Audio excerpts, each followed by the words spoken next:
Glacier National Park, home to stunning, ice-cold glacial lakes, breathtaking alpine trails, and meadows brimming with beautiful wildflowers. But beneath all the Instagram-worthy snapshots, there is something dangerous lurking in the aspen groves and meadows. Glacier is estimated to be home to over 1,000 bears, 700 or so black bears, and approximately 300 of the king of the Americas, the grizzly bear, Ursus arctos.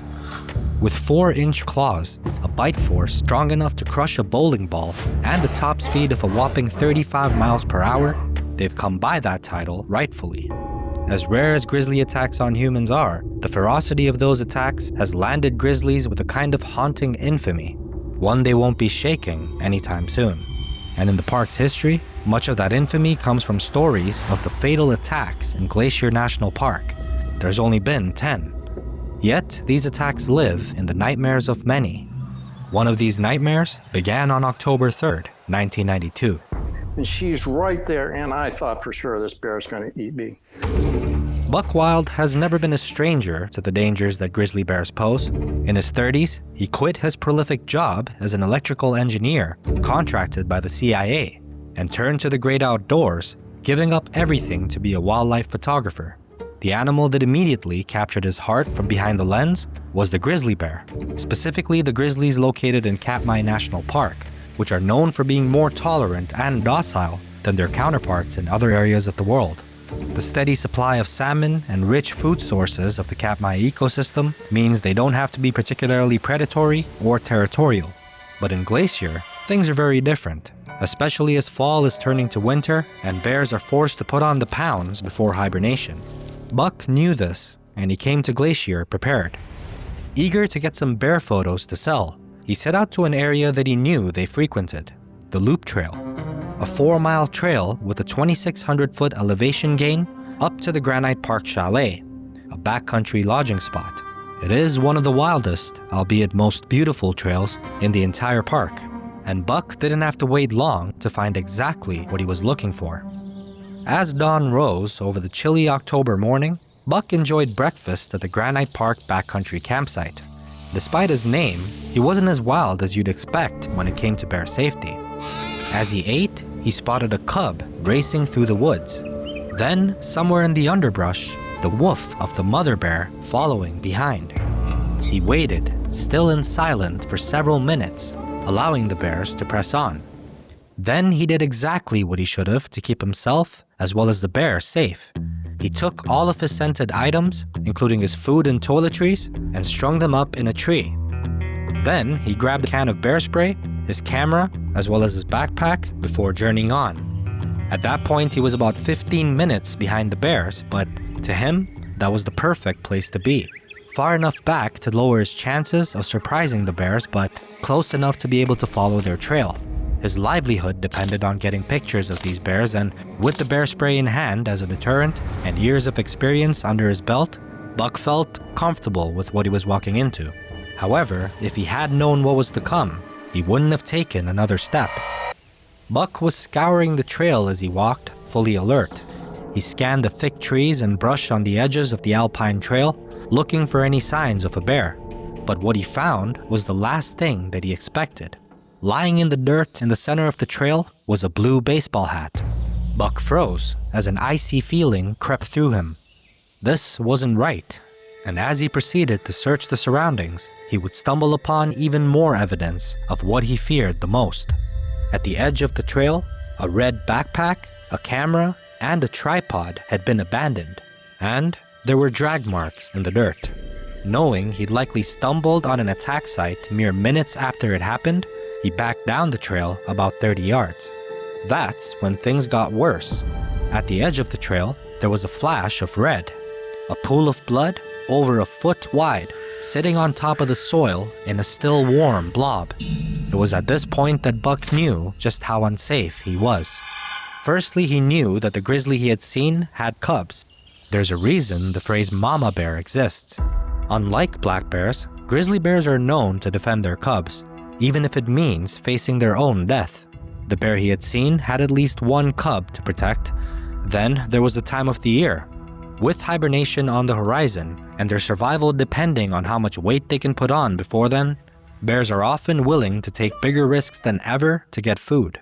And finally, the fact that the bear's food was likely whoever had been unfortunate enough to be attacked just mere feet away from him.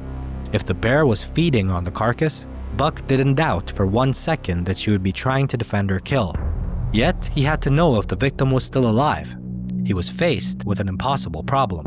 Walk closer to danger and potentially save someone's life, or walk into danger and have his own come to an end.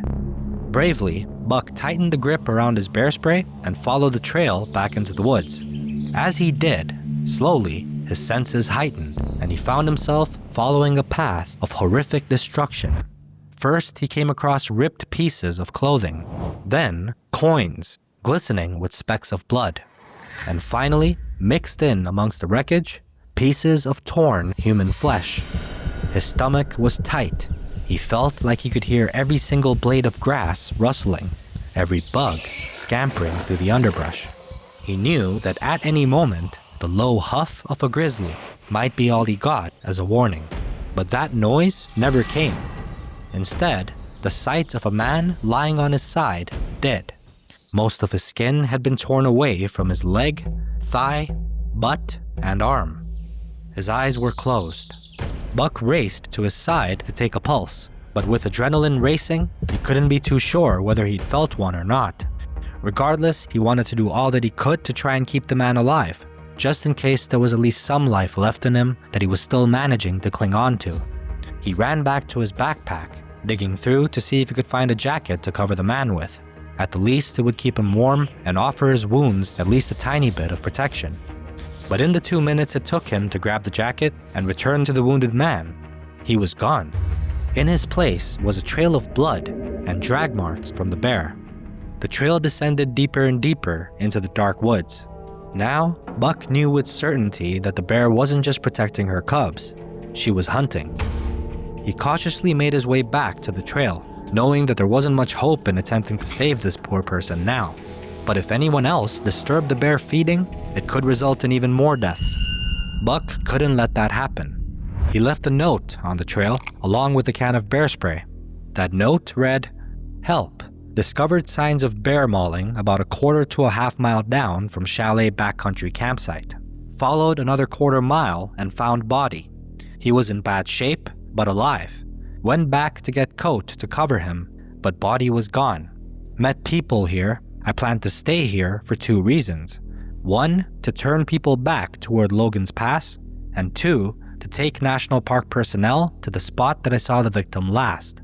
Seriously, Buck Wilde." And those 2 things are exactly what Buck did. Logan Pass was the trail going toward the Granite Park Chalet, where people would stop, then continue along the trail. Anyone continuing on the trail ran the risk of a deadly encounter. Buck hurried up to the Granite Park Chalet, warning everyone who came that they needed to turn around and head back down to Logan Pass to safety. There is no telling how many lives this action potentially saved. But the remoteness caused an issue. There were no rangers nearby, and no way to contact them but to send people up to Logan Pass away from the bear, hoping they'd be able to find a ranger soon. As the hours passed and morning slipped to afternoon, 2 park rangers finally arrived at the chalet in a helicopter. They'd received word from someone who found Buck's note at the bottom of the loop trail. Buck guided these rangers to the last place he had seen the body of the bear attack victim. In the few hours that had passed, the man had been dragged another 400 feet away. His body was covered in dirt, a technique called caching, used by bears to hide the scent of their kill. Tragically, the man was dead and likely had been for hours. His name was John Petryani. He grew up in Oak Creek, Wisconsin, and was the son of a Romanian immigrant, John Sr. His obituary described him as a longtime observer and student of nature, and looking at his history, that couldn't be more of the truth. Every year he would save up from his job as the coordinator of the city of Madison, Wisconsin's custodial department, and use that money to go on a 3-week trip to explore the outdoors. In 1992, that trip took him to Banff, Jasper, and finally, Glacier National Park. The day that he had been mauled was the very last day of his trip. And now Buck and the Rangers had to find a way to get him home so his family could say a proper goodbye. Their plan sounded simple at first. Get a helicopter, put John's body in it, and fly him out of the park. But things immediately took a turn for the worse. As the crew made their way back to the chalet, they came face to face with the female bear and her cubs. The rangers drew their rifles, prepared to put the bear down if necessary. She charged them once, twice, 3 times, 4 bluff charges of absolute power and control. And even years afterward, Buck remembers the strength of the bear and her year-old cubs, but everyone had to stay calm. They couldn't run, flinch, or cower because if they did, they too would most likely end up having the same fate as John. And don't run or scream or panic and lose your mind for any reason, no matter what happens, because that will evoke a predatory attack.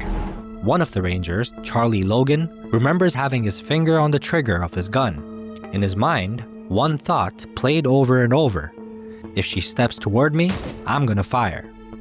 Miraculously, she didn't. Convinced the threat was neutralized and no longer worth her time, she retreated to her cubs and disappeared into the underbrush. The crew hurried back to the chalet with a plan in place. One ranger would go in a helicopter to monitor from above and haze the bear if necessary, while 5 other rangers would approach on foot, prepare the body, and load it into the helicopter. However, once more, things didn't go as planned. For 2 days, thick fog and rain stopped any helicopter from flying. When it finally arrived and the rangers set the plan into motion, they were met with yet another problem. The choppers sent ahead spotted the bear and her 2 cubs.